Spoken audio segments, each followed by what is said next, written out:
Hi friends, welcome back to Techtamilhunter. இந்த வீடியோவில் நாங்கள் எதை பற்றி பார்க்க போகிறோம்னா உங்களுடைய மொபைலில் வந்து பேட்டரி மற்றும் டேட்டாவை வந்து எப்படி சேவ் பண்ணுறது பற்றி தான் இந்த வீடியோவில் நாங்கள் பார்க்க போகிறோம்.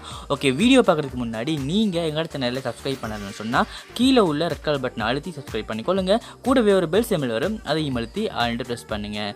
அப்போ தான் நாங்கள் தினம் போடக்கூடிய வீடியோ உங்களுக்கு நோட்டிஃபிகேஷன் வந்து சேரும்.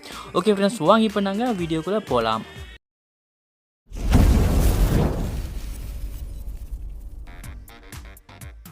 உங்களில் எத்தனை பேருக்கு வந்து உங்களுடைய மொபைல் மற்றும் டேட்டா வந்து அவசரமாக லாஸ்ட் ஆகுது? இந்த பிரச்சனை வந்து எனக்குமே இருந்துச்சு. ஸோ அந்த பிரச்சனையை வந்து நான் சின்ன ஒரு டிக்ஸ் மூலம், அதாவது ஒரு செட்டிங்ஸை செஞ்சது மூலமாக என்னுடைய டேட்டா மற்றும் பேட்டரியை வந்து நான் வந்து சேவ் பண்ணிட்டேன். ஸோ அந்த டிக்ஸை தான் நான் வந்து இப்போ உங்கள்கிட்ட நான் வந்து ஷேர் பண்ண போகிறேன். ஸோ மறக்காமல் எங்கள் சேனல் சப்ஸ்கிரைப் பண்ணிக்கொள்ளுங்க. ஸோ இப்போ வாங்க நாங்கள் அது என்ன டிக்ஸ்னு சொல்லி என்ன டிப்ஸ் சொல்லி நாங்கள் இப்போ வந்து பார்க்கலாம். முதல்ல வந்து உங்களுடைய மொபைல் செட்டிங்ஸ் உள்ளது போங்க. அதுக்கப்புறம் கனெக்ஷனை கிளிக் பண்ணுங்கள். அதுக்கப்புறம் நீங்கள் பார்த்தீங்கன்னு சொன்னால் டேட்டா யூசேஜ் அப்படின்னு ஒன்று இருக்குது, அதை வந்து கிளிக் பண்ணுங்கள்.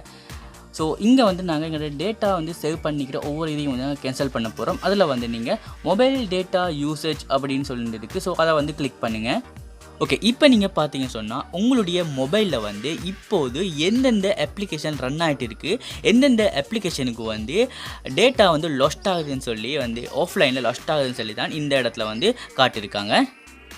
இதில் வந்து நீங்கள் மிகவும் யூஸ் பண்ணாத ஒரு அப்ளிகேஷன் இருந்துச்சுன்னு சொன்னால் அதில் வந்து அதை கிளிக் பண்ணி அதில் வந்து அலோவ் பேக்ரவுண்ட் டேட்டா யூசேஜ்னு சொல்லியிருக்கு, அதை வந்து நீங்கள் ஆஃப் பண்ணி கொள்ளுங்கள்.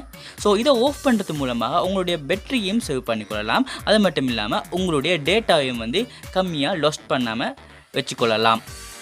அந்த மாதிரி நீங்கள் யூஸ் பண்ணாத எல்லா அப்ளிகேஷனையும் வந்து அலோவ் பேக்ரவுண்ட் டேட்டா யூசேஜை வந்து ஆஃப் பண்ணி கொள்ளுங்கள். அப்பொழுது நீங்கள் வந்து உணர்வீங்க உங்களுடைய மொபைல் டேட்டா சேவிங்கையும் உங்களோட பேட்டரி சேவிங்கையும். இந்த செட்டிங்ஸை நான் செஞ்சது மூலமாக வந்து என்னுடைய மொபைலில் வந்து நான் 100% ஒரு டேட்டாவை வந்து சேவ் பண்ணி கொள்கிறேன். அது மட்டும் இல்லாமல் பேட்டரியையும் சேவ் பண்ணி கொள்கிறேன். ஓகே, நான் சொன்ன இந்த 2 ட்ரிக்ஸும் வந்து உங்களுக்கு வந்து ரொம்பவுமே யூஸ்ஃபுல்லாக இருந்துன்னு சொன்னால் எங்களோட சேனலை சப்ஸ்கிரைப் பண்ணிக்கொள்ளுங்க. அதோட நீங்கள் வந்து உங்களுடைய ஃப்ரெண்ட்ஸுக்கும் வந்து ஷேர் பண்ணுங்கள். ஏன்னு சொன்னால் அவங்களுடைய டேட்டா மற்றும் பேட்டரி வந்து இந்த மாதிரி லொஸ்டாக சான்ஸ் இருக்குது. ஸோ நீங்கள் அவங்களுக்கு ஷேர் பண்ணுறதால அவங்களும் இதை பற்றி தெரிஞ்சு கொள்வாங்க. ஸோ அடுத்த வீடியோ சந்திக்கும் வரை விடைபெற நான் உங்கள் என்னென்றும் அமர்.